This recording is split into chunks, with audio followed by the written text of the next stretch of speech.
Folks, Black Star Network is here.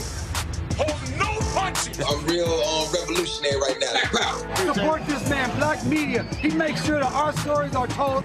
Thank you for being the voice of Black America, Roland. Stay black. I love y'all. All momentum we have now, we have to keep this going. The video looks phenomenal. See, there's a difference between Black Star Network and Black-owned media and something like CNN. You can't be Black-owned media and be scared. It's time to be smart. Bring your eyeballs home. You dig?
Folks, today's Monday, September 16, 2024. Coming up on Roland Martin Unfiltered, streaming live on the Black Star Network. Republican Vice Presidential candidate JD Vance admits he lied and does not regret spreading false rumors that Haitian immigrants are stealing and eating pets in Springfield, Ohio. Those lies have led to bomb threats, the cancellation of the city's Culture Fest. Haitian actress Garcelle Beauvais has a lot to say to the MAGAs who are lying about the Haitian community. The man arrested for Sunday's, the man was arrested for Sunday. They called it an alleged assassination attempt. So why hasn't he been charged with attempted murder? I'll explain. President Joe Biden says his administration is investing more than $1 billion in HBCUs, bringing its total contributions to the schools to more than $17 billion in the last 4 years. We'll talk with Steve Benjamin, the Director of Office of Public Engagement and also the UNCF Senior Vice President of Public Policy and Government Affairs, about how this money will impact HBCUs. Georgia identifies its first preventable death abortion related to the ban on abortion.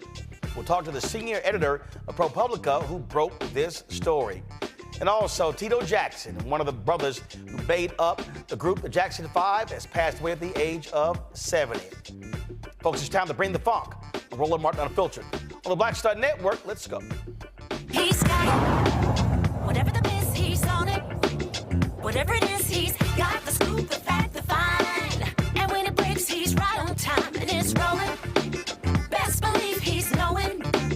Putting it down from sports to news to politics. With entertainment just for kicks, he's rolling. It's on go, roll, y'all. It's Roland Martin, yeah. Rolling with Roland now. He's funky, he's fresh, he's real, the best, you know he's Roland Martin now.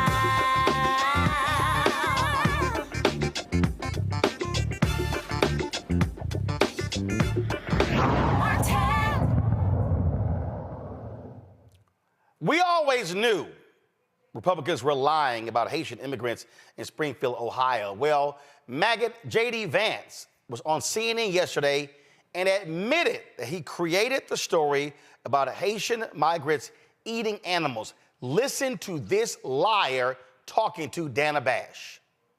The American media totally ignored this stuff until Donald Trump and I started talking about cat memes. If I have to, create stories so that the American media actually pays attention to the suffering of the American people, then that's what I'm going to do, Dana. You just said that you're creating a story. Public policy. Sir, you just said that you're creating the story. What's that, Dana? You just said that this is a story that you created. So the eating dogs and cats thing is not We are accurate. creating, Dana, it comes from firsthand accounts from my constituents. I say that we're creating a story, meaning we're creating the American media focusing on it.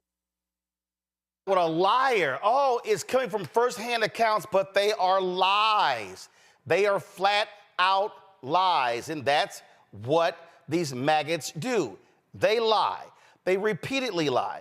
They have caused mayhem in Springfield, Ohio. They have caused schools to get bomb threats, hospitals to get bomb threats, you name it. And now you got Rich Lowry with the National Review, a big-time white conservative, talking to Megyn Kelly, and I'm sorry, did I hear him use the N-word as he was talking about the Haitian migrants? Listen. Finally, he said something to the effect of, look, if we have to create stories in order to bring attention to what's happening, the media, he admits they made it up, right? As opposed to, and if you listen to the full clip, he says, by drawing attention to what's happening on the ground, it's just, as this line goes online, you don't hate the media enough. Go ahead. You remember Alternative Facts with Kellyanne? They did the same thing. She wasn't saying you make up fictions and pretend they're facts. You bring other facts to bear in the debate that are being ignored. And that's what he was saying. And I think it was in that interview where Dana Bash says, the police have gone through 11 months of recordings of calls, and they've only found 2 Springfield residents calling to complain about Haitian migrants taking geese from ponds. Only 2 calls. And I think one lesson of this whole story, people don't care about geese. People really hate geese. They all things considered, I think people would prefer Haitian migrants to come and take the geese off the golf course, right? So it's pets, it's the cats and dogs has become the standard. Geese clearly don't matter. I mean, I read online they're protected in Ohio. I'm sorry? What did he say? A couple of people on social media actually slowed down the comments, and this is what he said. Play. Recordings of calls, and they've only found 2 Springfield residents calling to complain about Haitian migrants taking geese. Oh, that was slowed down. Now, check this out. Let's go to my iPad. So this guy, Andrew McCarthy, was with the National Review. He tweeted this out. Ridiculous. Rich Lowry obviously got crossed up between immigrants short and my short eye.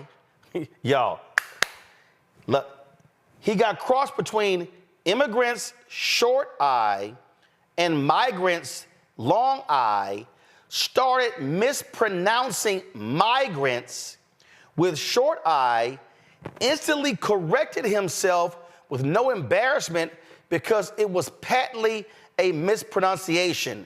Jeez. That's what he tweeted. Now, Little Rich agreed with that. In fact, here's Megyn Kelly. This is so disgusting and obviously leveled by someone that doesn't know Rich Lowry at all. A finer, more gracious man of good character you will never meet. Okay, this is the Santa was a white man lady. This is the blackface is okay lady. Really, Megyn Kelly? Shut the hell up. But again, just so understand, this is what you're seeing from these people as they are talking about what's happening with Haitian migrants. Garcelle Beauvais who's Haitian American, weighed in on this. She had to say this here. Hi, sak passe. Staying silent in the face of racism and hate is something that I refuse to do. This past week, the lies that have been spewed about the Haitian community, about my community, have been disgusting, deeply hurtful, and dangerous. Now, this is not about politics. It's about humanity. We must condemn this kind of hatred, this kind of racism for anyone. I have always been a proud Haitian immigrant, coming to America, working hard. That's what we do. Coming from gratitude.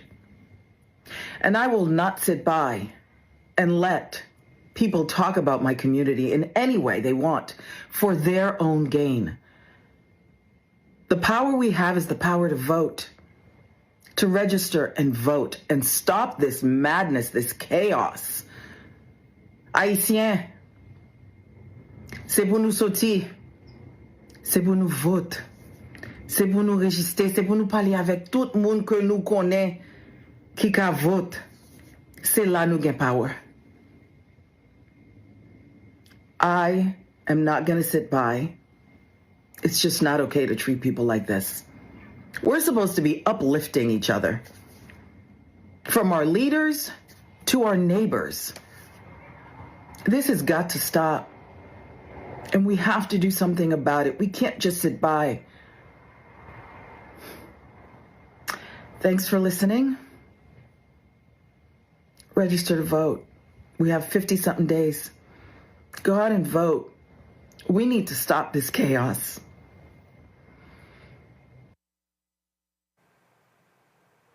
Look, these Republicans do not care. They don't care. They are using this. They are pressing the racial buttons for a reason. What did I say in my book, White Fear? How the browning of America is making white folks lose their minds. I told y'all this is what they do. This is exactly what they do. This is exactly how they behave.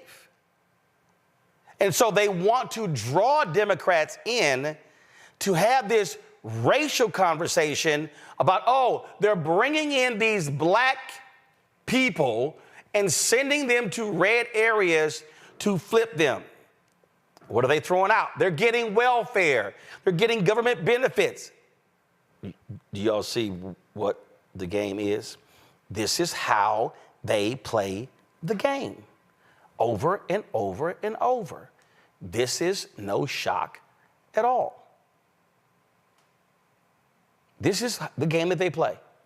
And what they've done is they've fallen in line with MAGA and Trump. As I said, bomb threats at city buildings and schools. The city canceled Culture Fest. The city manager has said he and his family have been getting numerous threats, death threats. A matter of fact, there was a black guy who went to city council and made all types of accusations. Now he is saying, oh, damn, I was wrong. I shouldn't have said all those things. The Miami Heat, they have responded and issued a statement regarding this, and this is their statement. The Miami Heat staff, like Miami itself, is a diverse and brilliant mix of vibrant cultures, including many members of our Haitian community. The false narrative surrounding them is hurtful and offensive and has sadly made innocent people targets of hateful speech and physical threats. Our Haitian employees, fans, and friends deserve better. That was a statement from the Miami Heat. Now, again, I told you when you look at some of these folks out here who are speaking out, some who are, again, who have been complaining. There was a black guy who went before the city council there and was whining and complaining, and he was talking about, matter of fact, before I get to that, remember I told you about the mayor? This is a tweet right here. Previous Springfield threats were more extensive than previously reported widely. Mayor Rob Root and his family have received what he said multiple death threats, as have other city staffers and commission members. This is what Donald Trump and JD Vance has unleashed in this country. This is what they've unleashed. And they don't care. They literally don't care. They don't mind if people are calling in death threats. This brother right here, his name is Anthony Harris. Now, this is quite profane here, so just letting y'all know. This is the brother who went before the city commission, making all of these claims about Haitian migrants, and he was lying. Wasn't factual, he was lying. Listen to this. They're in the park grabbing up ducks by their neck and cutting their head off and walking off with them. I ain't never seen no fucking cat and dog get ate in my life, and I never fucking said that. I said something about a goose, and somebody told me they see somebody grab a fucking goose up and cut his fucking head off, and that's what the fuck I said. But when you ask me, do I regret it? Hell yeah. And then we got to deal with motherfucking schools getting closed down. We got to deal with motherfucking all the government buildings getting closed down. We got to do interviews at the police station because weird shit is going on. The white woman who also helped start this, she's like, oh my God, I didn't realize that all these things were going to happen, and I now fear for my safety.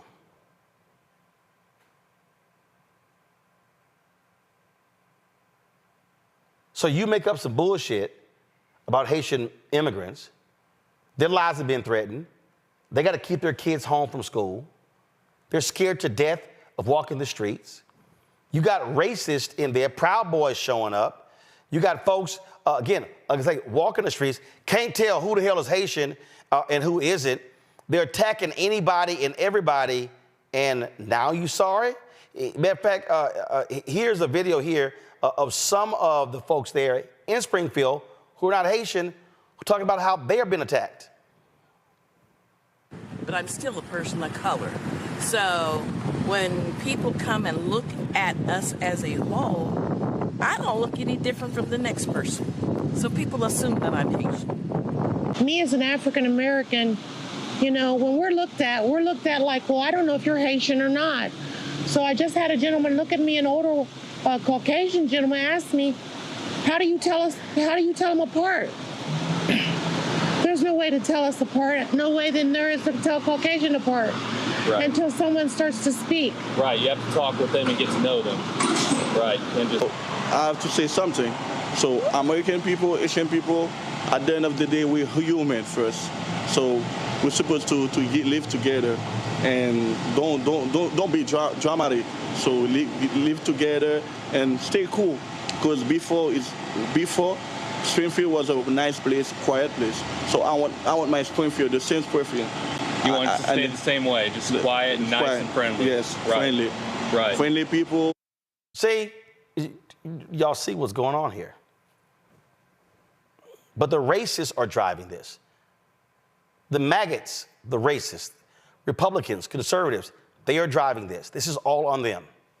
My pal, Dr. Julian Malveaux, economist, president emerita, been in college out of D.C., Dr. Amakongo Debunking Senior, professorial lecturer, School of International Service, American University out of D.C., Renita Shannon, former Georgia State Representative out of Atlanta. I'm glad to have three of you here. I mean, it is what it is, Renita. Bottom line is, these are racist, white Republicans. They don't want black immigrants in this country. I can guarantee you, if 15 to 20,000 white people from Norway were shipped to Springfield, Ohio, JD Vance and Donald Trump would not be saying a word. I lay the responsibility of this at the feet of the elected officials, because as a former elected official, I received plenty of letters and plenty of emails and messages from people in the public asking me to lift up things that just sounded completely ridiculous. And it was clear through their correspondence that they were not well. And it's the choice of the elected official of what you're going to elevate or not. So this, to me, all goes back to lay at the feet of Donald Trump and JD Vance for lifting this stuff up. They've had experience being elected officials. They understand what the responsibility is of an elected official. And you have to realize that many of us, when we looked at the debate the other night, we heard when Donald Trump said this, and most of us just shoved it off as being completely ridiculous because we could see right through what it was. But you have to remember that there are people in the public who honestly hear these things, take it to heart, and they are not mentally well, and they take action based on that. And so every elected official is aware of their responsibility of what that additional privilege that microphone is, and that you need to be using it responsibly. So I think that both Trump and Vance and the other conservatives who have been repeating these lies can absolutely thank themselves for creating what is complete chaos in Springfield. But Omekongo, they don't care.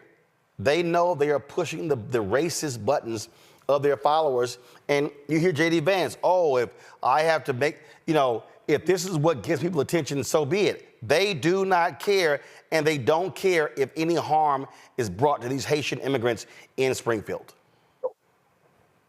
No, you're absolutely right. And they are going to continue to do this. And let's also be mindful that Donald Trump is the master of distraction, because after that poor debate, he has been throwing this out, and he's going to continue to stick on it because he knows that this is going to distract from people talking about his poor debate performance. But it's scary, Roland, because he's using the most vile and ignorant, hateful things to distract from this. And now real people are being targeted. And what did he say? If he wins, that his first two areas that he's going to target are Aurora, Colorado, and Springfield, because he's playing off of that nonsense you talked about last week about Venezuelans taking over gangs there. And so he's not even throwing out coded language. He's just saying names of cities and throwing all those people down there. And this is the time for us as Black people to really unite, because I know a lot of Haitian people who are part of the Black struggle and identify and understand the racism. But we also know that some who are part of the diaspora community have looked at this racism in the United States as a Black African-American thing. We are all in this together. And like the sister said in the videos that you showed, that people can't distinguish, so they're going to treat us all the same. So just like the video you played from the woman, we got to get out there and vote. We got to be united. We got to be in solidarity. And where are the Republicans? They're supposed to be calling out this ignorant and hate. They're not calling it out, not because they're scared, but as far as I'm concerned, Roland, they believe it too. People right now, you're either silent or you are part of the solution. You are guilty by association. And if you're not going to speak up when this stuff's happening right now, you want this too. So we got to continue to fight, continue to speak up. I'm glad that we're continuing to do this. And I respect those who have also been upstanders for the Haitian community. But now we got to be upstanders for the Black community more if you haven't been in our community, because this is happening everywhere. Julian? This is so absurd. JD Vance even said when he had the interview with Dana Bash, if he had to make a story up, which he did, he made a story up to bring attention to the immigration issue, he would make a story up. So he's a liar. He is a liar. But that, apples don't fall far from the tree. He is Trump's person, and he's a liar. It is a horrible trope that Haitian Americans have to deal with. As I shared with you the last time we were together, my grandfather was Haitian. They don't eat no dogs and cats.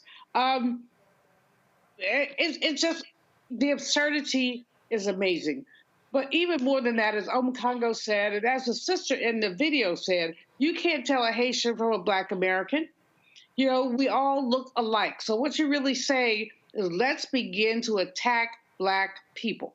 And JD Vance's interview with Dana Bash was disgraceful from the perspective that he just said anything. And he argued with her. He did not, he was disrespectful, but more than being disrespectful, he acknowledged that he was a liar. And he said, well, if I have to make something up, I will. So he made it up, but it has gotten legs. And then they say, oh, this is a distraction. Well, if it was a distraction, why'd you say it? Why did you not say it? So here's what we have to do, folks. As Omekongo said, and he's absolutely right, as Black people,